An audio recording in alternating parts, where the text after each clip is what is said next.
Two big reasons I live in Alaska: glaciers and the aurora. I've long been fascinated with the immense rivers of ice that flow downhill and offer otherworldly places to explore deep within. And every time I see the aurora, I'm met with what can only be described as awe and wonder.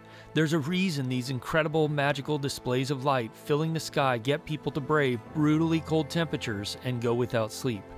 It reawakens the childlike wonder and excitement of experiencing awe.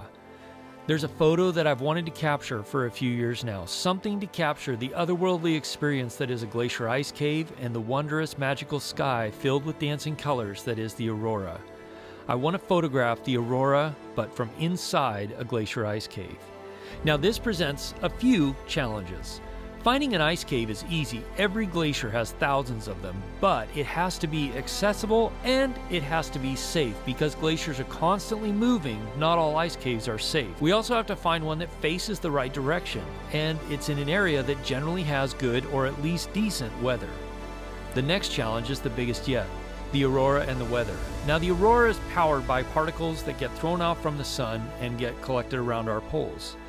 That can be unpredictable at best, but there are ways to see and sort of predict what's coming. However, even when a good aurora is predicted, the solar wind or bad weather can completely defeat a good display. Weather. You know how this goes. Predicting the weather is a challenge, but predicting the weather in a remote location in Alaska more than 300 miles away in the mountains is even harder.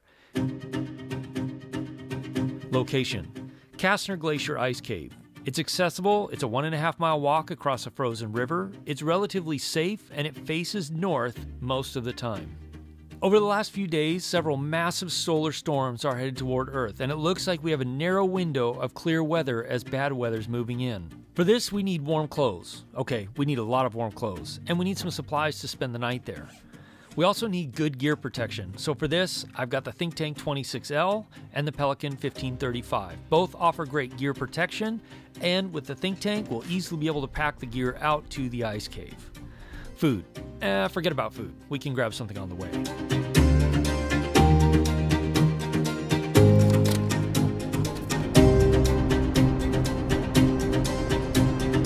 Food. I really don't need much. I just need enough to get me through 2 days. Coffee.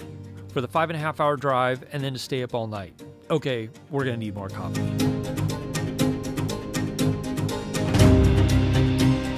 I'm driving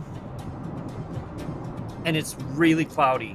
Now I've got a long way to go yet, so there's a good chance that it won't be as cloudy where I'm going, but I really hope that this stays clear, because if this is cloudy, this blows the entire trip. I will have driven 300 miles for no reason at all.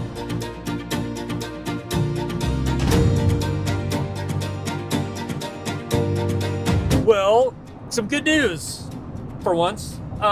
It's getting sunnier the further out here I go. I've driven 158 miles so far, and the sun is coming out the further away I get. So that's good.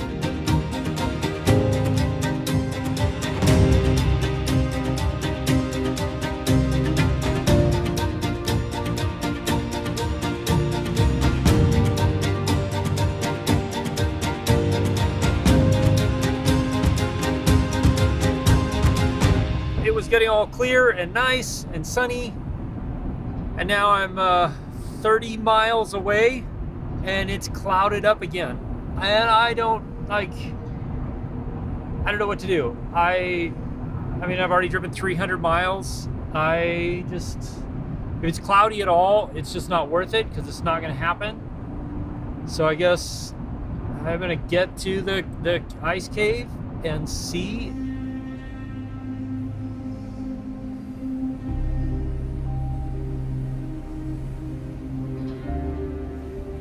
I had pretty much given up hope that I was thinking I was gonna have to drive north. And then I come around the corner in the road here, like, I thought it was totally cloudy and overcast. I didn't think there was any chance. I thought I was gonna have to go another 100 miles or 150 miles north.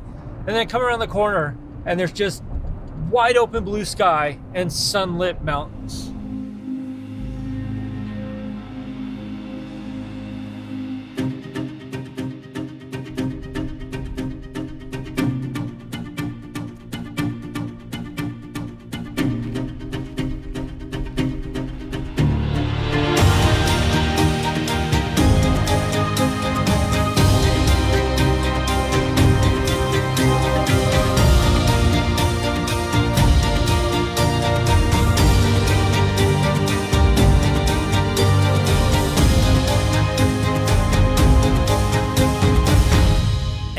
we wait. The name of the game with the Aurora is you go someplace with hopefully good weather and wait.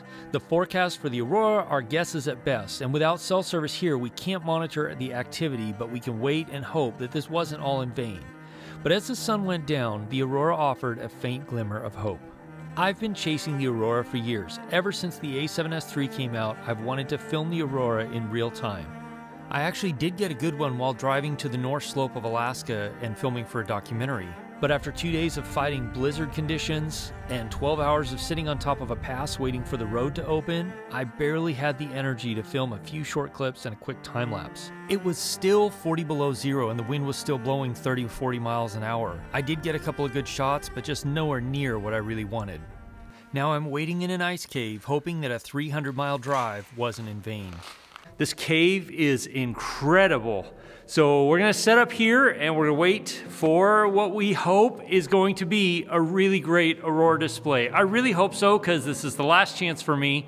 It's gonna be not dark enough by the time I am able to shoot again. And it just, like, I've been trying this for 2 years to try and catch the Aurora. And this particular shot, looking out of the cave with the Aurora behind it, with the ice cave kind of framing the Aurora, is really, really something I've wanted to capture for a really long time. So, fingers crossed. We have a few hours to wait now. Hopefully, we'll see what we can get. The other fun thing is the river ice is moving and shifting, and so every now and then there's a big loud pop. There's nothing quite unnerving like being inside of a giant ice cave and hearing things pop and crack. But there's Aurora there, it's not strong enough yet.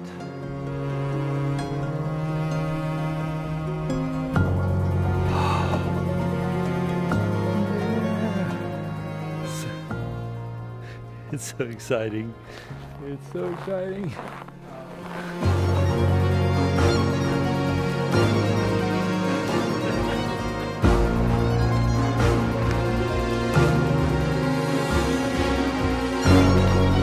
All right, the Aurora is definitely coming out.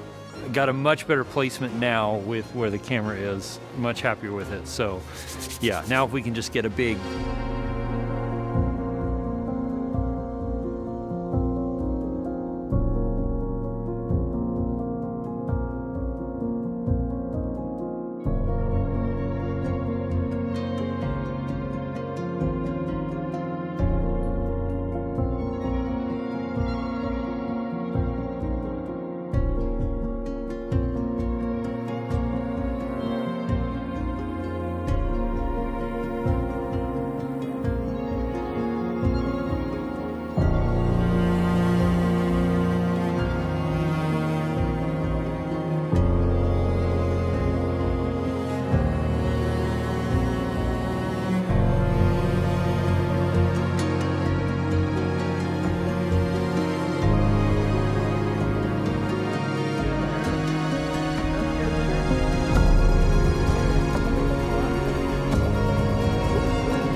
After so many years of trying, failing, and trying again, this journey has taught me one thing.